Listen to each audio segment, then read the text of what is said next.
Telangana CM Revanth Reddy కేరళలో పర్యటిస్తున్నారు. మోదీ ఇస్తున్న ఒకే దేశం ఒకే ఎన్నిక నినాదం వెనుక రహస్య ఎజెండా ఉందన్నారు.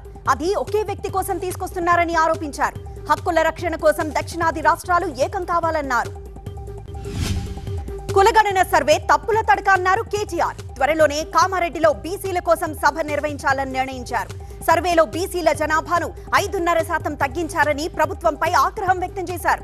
రీసర్వే చేయాలని ఆయన డిమాండ్ చేశారు. విజయవాడలో వెనుకబడిన జిల్లాల అభివృద్ధి కోరుతూ అఖిలపక్ష సమావేశాన్ని నిర్వహించారు.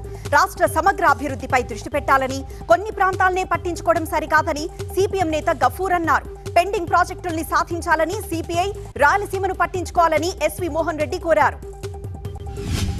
తెలంగాణ మంత్రులు ప్రతి పనిలో కమిషన్లు అడుగుతున్నారని ఆరోపించారు మాజీ మంత్రి Harish Rao.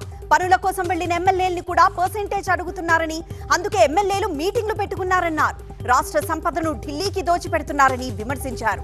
OSS ఫర్టిలిటీలో test, treatments, therapies అన్ని scientifically design in the good hands of science. Mummy daddy అవ్వాలంటే ఓఎస్ఎస్ కి కాల్ చేయండి.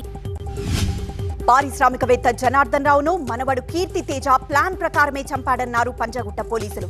అడ్డొచ్చిన తల్లి సరోజినీదేవిని తీవ్రంగా గాయపరిచాడన్నారు. నిందితుడి నుంచి బ్లడ్ శాంపిల్స్ తీసుకున్న పోలీసులు నార్కోటిక్ ల్యాబ్ కు పంపించారు. సరోజినీదేవి స్టేట్మెంట్ ను రికార్డ్ చేశారు.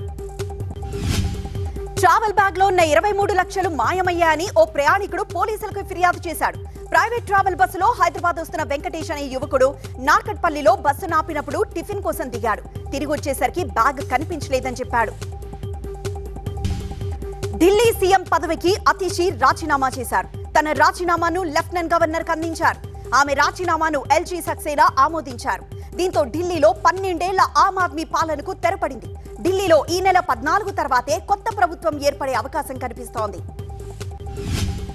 అమెరికా నుంచి భారత వలసదారులను బలవంతంగా తరలించడంపై యూత్ కాంగ్రెస్ కార్యకర్తలు చండీగఢ్ లో భారీ ఆందోళన చేపట్టారు. బ్యారికేడ్లు తొలగించేందుకు ప్రయత్నించడంతో పోలీసులు అడ్డుకున్నారు. పోలీసులకి యూత్ కాంగ్రెస్ కార్యకర్తలకు మధ్య తోపులాట జరిగింది.